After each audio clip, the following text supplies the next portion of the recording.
ಒಂದು ಹಸಿರು ತುಂಬಿದ ಹಳ್ಳಿಯ ಬಳಿ ದೊಡ್ಡದಾದ ಕಾಡಿತ್ತು.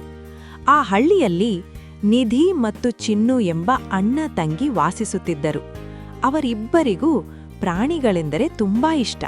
ಪ್ರತಿ ಭಾನುವಾರ ಅವರು ಕಾಡಿನ ಅಂಚಿಗೆ ಹೋಗಿ ಪ್ರಾಣಿಗಳನ್ನು ನೋಡುತ್ತಾ ಹಕ್ಕಿಗಳ ಶಬ್ದ ಕೇಳುತ್ತಿದ್ದರು. ಒಂದು ದಿನ ಅವರು ಕಾಡಿನಲ್ಲಿ ಆಟವಾಡುತ್ತಿದ್ದಾಗ ಒಂದು ದುಃಖದ ಶಬ್ದ ಕೇಳಿಸಿತು. ಚೀ ಚೀ, ಅದು ಗಿಳಿಯ ಶಬ್ದ. ಅವರು ನೋಡಿದಾಗ ಒಂದು ಚಿಕ್ಕ ಗಿಳಿ ನೆಲದಲ್ಲಿ ಬಿದ್ದಿತ್ತು. ಅದರ ರೆಕ್ಕೆಗೆ ಗಾಯವಾಗಿತ್ತು. ನಿಧಿ ತಕ್ಷಣ ಹೇಳಿದಳು, ಇದನ್ನು ಬಿಟ್ಟು ಹೋಗೋದು ತಪ್ಪು. ಚಿನ್ನು ಕೈಗಲ್ಲಿದ್ದ ರುಮಾಲಿನಿಂದ ಗಿಳಿಯ ರೆಕ್ಕೆಗೆ ಸೌಮ್ಯವಾಗಿ ಸುತ್ತಿದನು. ಬಾಟಲಿಯಿಂದ ಸ್ವಲ್ಪ ನೀರು ಕೊಟ್ಟನು. ಗಿಳಿ ನೋವಿನಿಂದಾದರೂ ಮಕ್ಕಳ ಕಡೆ ಕೃತಜ್ಞತೆಯಿಂದ ನೋಡಿತು. ಒಂದು ಚಿಕ್ಕ ಆನೆ ಅಲ್ಲಿಗೆ ಬಂತು.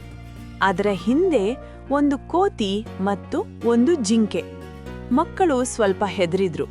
ಆದ್ರೆ ಆನೆ ತನ್ನ ಸೊಂಡಿಲನ್ನು ಕೆಳಗೆ ಇಟ್ಟು ಸ್ನೇಹದಂತೆ ತಲೆಯಾಡಿಸಿತು. ಆನೆ ಮರದ ನೆರಳಿನಲ್ಲಿ ಗಿಳಿಯನ್ನು ಇಟ್ಟಿತು. ಕೋತಿ ಹಣ್ಣುಗಳನ್ನು ತಂದುಕೊಟ್ಟಿತು.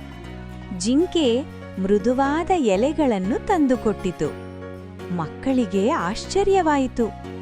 ಪ್ರಾಣಿಗಳು ಕೂಡ ಸಹಾಯ ಮಾಡುತ್ತವೆ ಎಂದು ಚಿನ್ನು ಹೇಳಿದ. ಕೆಲವು ದಿನಗಳ ನಂತರ ಮಕ್ಕಳು ಮತ್ತೆ ಕಾಡಿಗೆ ಹೋದರು. ಆಕಾಶದಲ್ಲಿ ಕಪ್ಪು ಮೋಡಗಳು. ತೀವ್ರ ಮಳೆ ಶುರುವಾಯಿತು.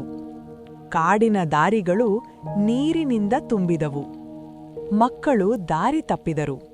ನಿಧಿ ಅತ್ತಳು, ನಾವು ಮನೆಗೆ ಹೇಗೆ ಹೋಗೋದು? ಅಷ್ಟರಲ್ಲಿ ಆ ಗಿಳಿ ಮೇಲಿನಿಂದ ಹಾರುತ್ತಾ ಚೀಚಿ ಎಂದು ಶಬ್ದ ಮಾಡಿತು. ಕೋತಿ ಮರದ ಮೇಲೆ ಮರಕ್ಕೆ ಜಿಗಿದು ಸುರಕ್ಷಿತ ದಾರಿ ತೋರಿಸಿತು. ಆನೆ ದಾರಿಯಲ್ಲಿ ಬಿದ್ದ ಮರವನ್ನು ತೆಗೆದು ಮಕ್ಕಳಿಗೆ ದಾರಿ ಮಾಡಿತು.